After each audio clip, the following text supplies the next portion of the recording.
First song Godavari గట్టు రమణ గోగులు అద్భుతంగా పాడాడు. సెకండ్ సాంగ్ మీను భీమ్స్ అద్భుతంగా పాడాడు. ఇప్పుడు థర్డ్ సాంగ్ మనం ఒక ఎక్స్ట్రాడినరీ వాయిస్ ఏదైనా ట్రై చేయాలి. ఒక హిందీ నుంచి కానీ మలయాళం నుంచి కానీ ఏదైనా వెరైటీగా మరి నేను పాడతా అనిల్ సార్ 2 పాటలు సూపర్ హిట్ అయినాయి కదా. అవును ఇప్పుడు ఈ సంక్రాంతి సాంగ్ ఎవరు పాడుతున్నారు? సార్ నాకైతే సంక్రాంతి సాంగ్ చాలా అద్భుతమైన వాయిస్. అంటే నాకేదో బాంబే మలయాళం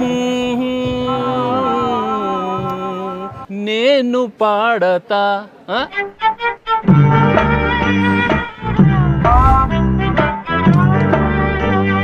నేను పాడతా.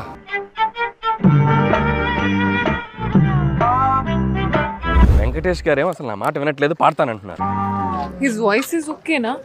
అరే go for some big singer. నేను అదే అనుకుంటున్నాను. సార్ నేను పాడతా. సార్ నేను పాడతా. Okay sir.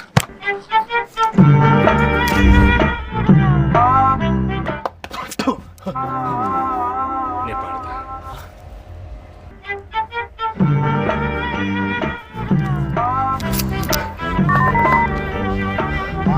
అరే భీమ్స్ పాడించేవా, నువ్వు పాడించే.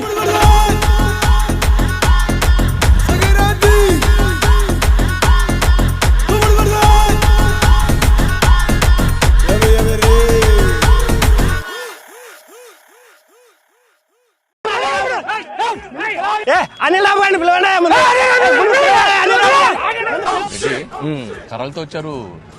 చరణ్ బాబు ఫ్యాన్సా? కాదు పోనీ బాలయ్య బాబు ఫ్యాన్సా? కాదు అసలు మరి ఎవరు ఫ్యాన్స్? నీ ఫ్యాన్సే అంట. అందుకే సరే నా ఫ్యాన్స్ అనుకుందాం కాసేపు. కర్రలతో ఎందుకు వచ్చారు కనుక్కో.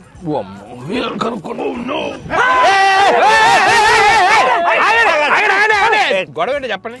మార్క్ లో షూట్ పెట్టారు. అవును. పొద్దున అనిల్ రాపుడి హోటల్ నుంచి బయటకు వస్తా అంటే సినిమా పేరు ఏందని అడిగాం.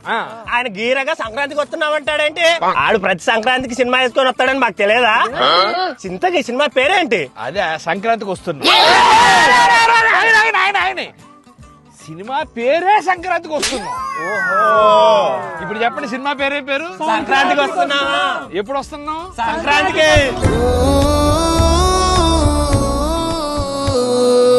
సంక్రాంతికి వస్తున్నాం.